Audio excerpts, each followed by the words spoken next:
transcript of Oakland Grove Police Department calls received on December 3rd, 2023, regarding the teddy bear abduction. 5:23 p.m. A teenage girl identifying herself as Emily Brown contacted the 911 operator to report being abducted by a man in a teddy bear costume. This transcript has been made available due to the poor audio quality of the call. The victim speaks in hushed tones and can often be difficult to understand. A recording is available upon request. 911, what's your emergency? Please help me. My name is Emily Brown, and a man in a bear costume from the park on Lover's Lane. I think he's going to kill me. Okay, I'm having trouble hearing you. Can you try to speak up? I can't. He threw me in the back of a van, and I don't want him to hear me. It's loud back here. And the windows are painted black. I tried opening the door, but it's locked. Okay, sweetie, keep whispering. Do you know where he's taking you? No, I can't see out. There's windows and there's a metal wall between the back and the cab. It's completely dark in here. We've only been moving for a few minutes. Oh my god, oh god. He's gonna kill me. Okay, we're gonna send officers to the area around the park. Can you describe the suspect and the vehicle? He's a man wearing a filthy teddy bear costume with he had a big creepy smile on his face. It looks like that bear that jumps out and scares you from that video game. I don't remember the name. It's like one of those white vans that delivered Everest use. There were no stickers or anything. The windows are all covered with black paint. Okay, we have a description of the suspect and vehicle, Emily. Can you tell me anything else about him? I was just walking in the park to meet a friend. He was standing near a swing set and waved at me when I walked by. I waved back. He looked like he was there for a kid's birthday party or something, but then he started following me and calling out to me. He's got a really deep voice, and he kept saying things like, you're gonna be my little bear. All right, we have officers en route. Can you tell me anything else at all, Emily? I can hear the sound of other cars passing us. I think we're on the highway. Am I gonna be okay? Please come get me. I just want to go home. I want my mom. Okay, stay on the line with me. We have officers at the park, and others are being directed onto the highway. We'll do everything we can to get you out of there. Please hurry. He's gonna kill me. Oh my god, I'm gonna die. Okay, Emily. We have officers in the area looking for the suspect's vehicle. We're gonna find you. Concentrate on the sound of my voice. Is there anything inside the van with you? Anything that could help us identify it? It's really dirty and there's stuffed animals everywhere. I saw them for a second. Before he slammed the door, there's a weird smelling and there's something rotting and the floor is sticky. I think it might be blood. Okay, we have a description of the van. Just hang in there, Emily. We're doing everything we can to find you. The van's starting to slow down. Oh shit, we're gonna stop. I'm gonna try and kick the window out. No, just stay quiet and be as calm as you can. Please, just... Audible thumping sounds coming from the caller's line, followed by a pounding noise. An inaudible male voice begins to yell in the background. The sound of a door opening is followed by screams and inaudible speech from the caller. 5:35 p.m. End of call. 5:25 p.m. A secondary 911 call related to the abduction is received. A witness, identifying himself as Matthew Bowman of Oakland Grove, provides an eyewitness account of the abduction of Emily Brown. 911, what's your emergency? Yes, hello, I just witnessed something. Shit, I don't know, maybe it was a joke. You know how kids do all that weird garbage for TikTok videos now. Sir, what is the nature of your emergency? Sorry, yeah, I was sitting on a bench at Lover's Lane Park when I saw a man dressed in a damn bear costume grab a young girl, force her into the back of a van. Is the van still there, sir? No, after the guy slammed the doors, he peeled out of the parking lot like a bat out of hell. Do you think this is some sort of video prank? I don't know, sir. Did you see what direction the van was headed? Yeah, sure. Fella took a left onto Fairview Avenue in the direction of the highway. Can't remember the road number. Can you give me a description of the girl and the man in the bear costume? The girl looked to be around 15, 16 years old. Long brown hair, wearing a pink jacket. She was walking alone and the bear guy started hollering at her. And the man in the bear costume? Can you describe anything about him? The man in the teddy bear costume was tall, over 6 feet looked like. Could be skinny, could be fat. Hard to tell with that damn bear costume. Patches of dark stains on it. Large smile on the mask. Creepy looking shit. Wouldn't have been out of place in one of those haunted houses at a carnival. Okay, sir, we have units on the way to your location. Can you stay on the line with me and give me any additional information you might have? Yes, can do. I didn't see the license plate of the van, but it was a white panel van with windows on the sides. Too far away to see inside. No stickers or logos or nothing on the outside. The man drove off very quickly, so I didn't get a chance to see anything else, really. I'm just really worried about that little girl now. The more I talk about it, I don't think it was any kind of joke at all. Understood, sir. We'll do everything we can to find her. Can you tell me your name and contact information? Yeah, my name's Matthew Bowman. Shit, that poor kid. I should have tried to help her. Thank you, Mr. Bowman. The police will be there shortly to speak with you. Please stay where you are until they arrive. Yeah, I'll wait right here. Please, find that girl. I am really worried about her. I can't believe I just watched him take her. 5:29. End of call. The following transcript is a dispatch call made by Officer Joshua Bryan to the Oakland Grove Police Department on December 5th, 2023. A statewide manhunt beginning on December 3rd, 2023, resulted in a tip leading Officer Bryan to the location of an abandoned 1998 Chevrolet Express van parked in a private timber lot. 11:29 a.m. Begin dispatch call. Dispatch, this is Officer Bryan. I'm calling in with a possible crime scene. Go ahead, Officer Bryan. What's your location and what's the situation? I'm on a private wooded lot near the intersection of Highway 41 and Beulah Farm Road.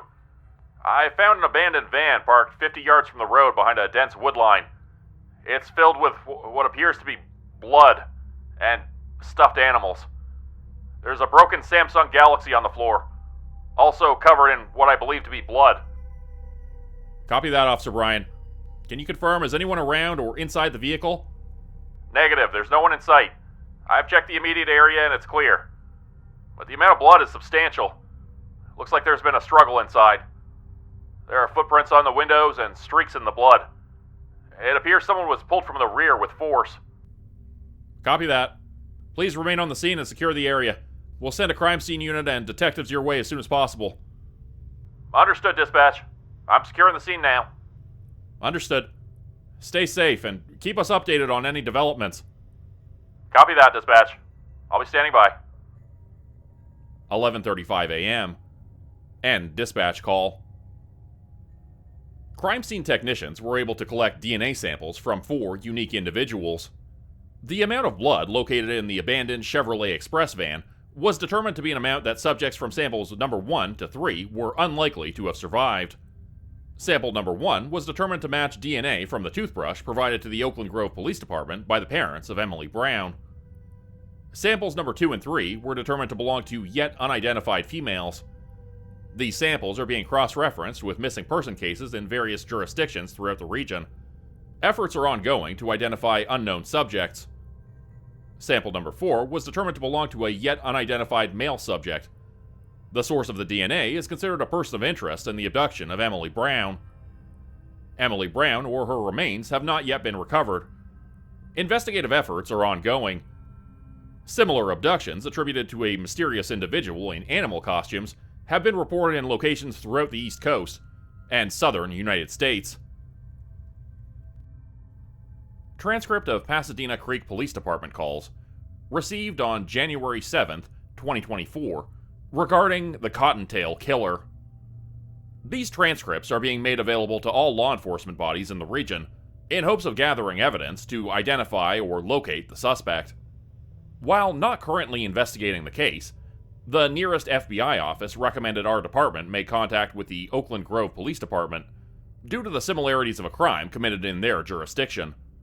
All pertinent documentation has been forwarded to their department, and we await a reply. 7:38 p.m. Ella Ramirez, a 17-year-old female from Pasadena Creek, contacts PCPD to report being stalked by an unknown person wearing an Easter Bunny costume. An audio recording of this call is available upon completion of a request form from the Pasadena Creek City Hall. 911, what's your emergency? My name is Ella Ramirez, and I'm hiding behind a dumpster behind the old shutdown movie theater on McLaughlin Ave. There was someone following me, and I think he's gonna hurt me. I need a police officer. Okay, Ella, stay calm and stay on the line with me. I'm dispatching officers to your location now. It looks like they're about 5 minutes away. Stay where you are as long as it is safe. Can you see the person right now? No, I haven't seen him in a few minutes. I don't know where he is. Please send someone now. They're on their way, Ella. Can you describe the person who's following you?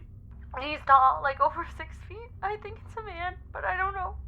He's wearing a white Easter Bunny costume, and it looks like his legs were covered in blood. I saw him in an alley. Oh my god, I think he killed someone.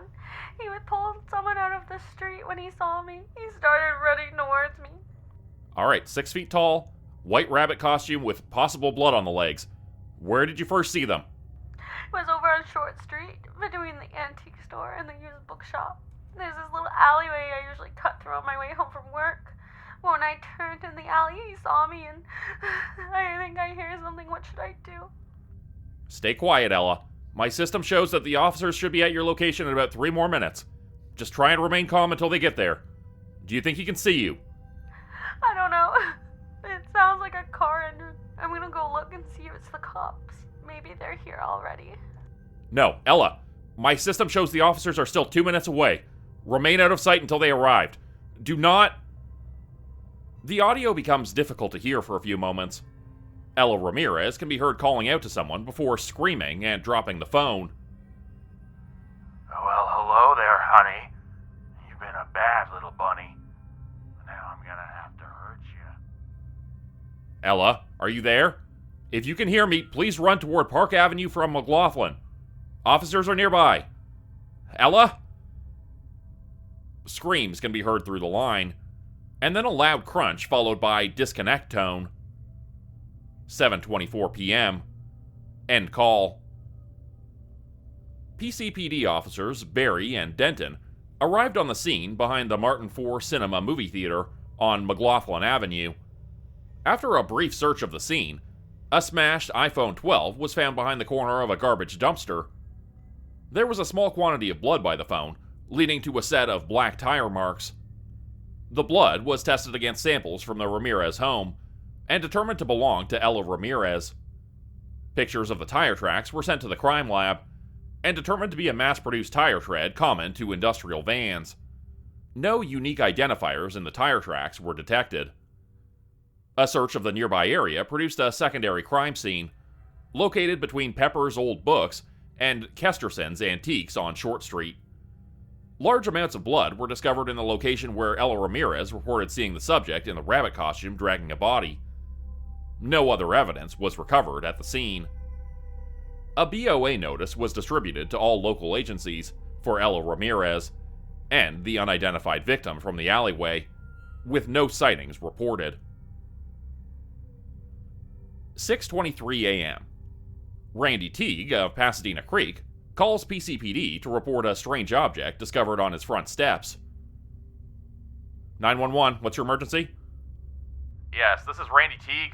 I just went outside to get the morning paper, and I found an Easter basket sitting on my front steps.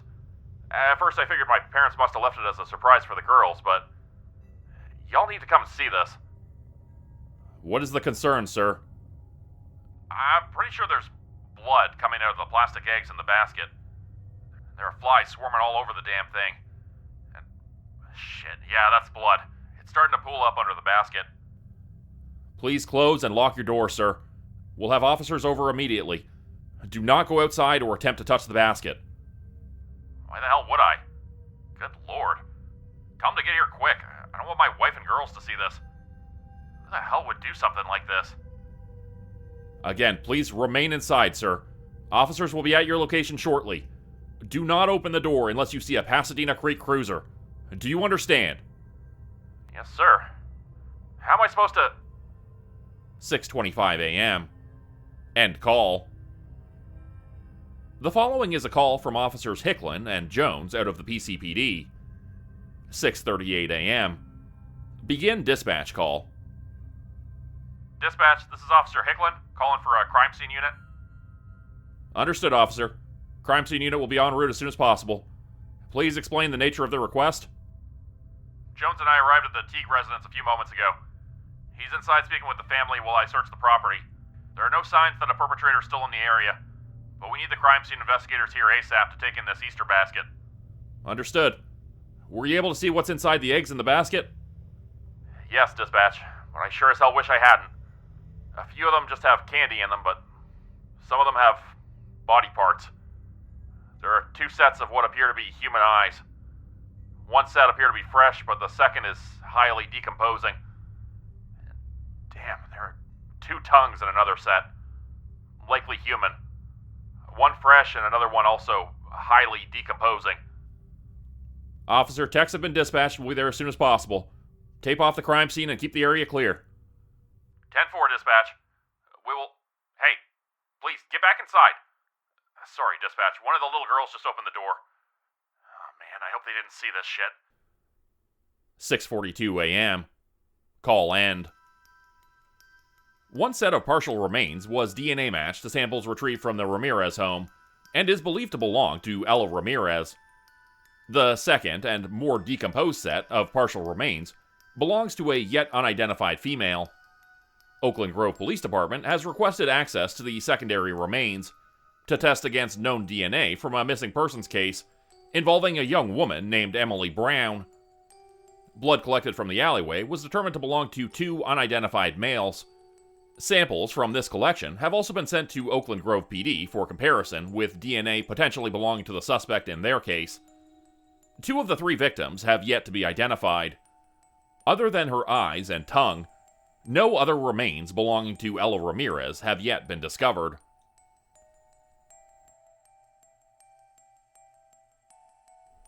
Become a channel member today for early access, bonus videos, and special emojis only available to members. Check out the description below or click the join button for more info. If you'd like another way to help support the channel, please consider joining my Patreon page at patreon.com/JordanGroupeHorror. As a patron, you'll get access to bonus videos and content. You'll be credited at the end of every video going forward. And if you decide to stay for 3 months, I'll name a character after you, which will be featured in a Hollow's End story. Links to join the Patreon are in the description. Thanks everyone for listening. Please like, subscribe, and comment to help the channel continue to grow. And see you again next time at 4 p.m. Eastern Standard Time. Hope you have a great night.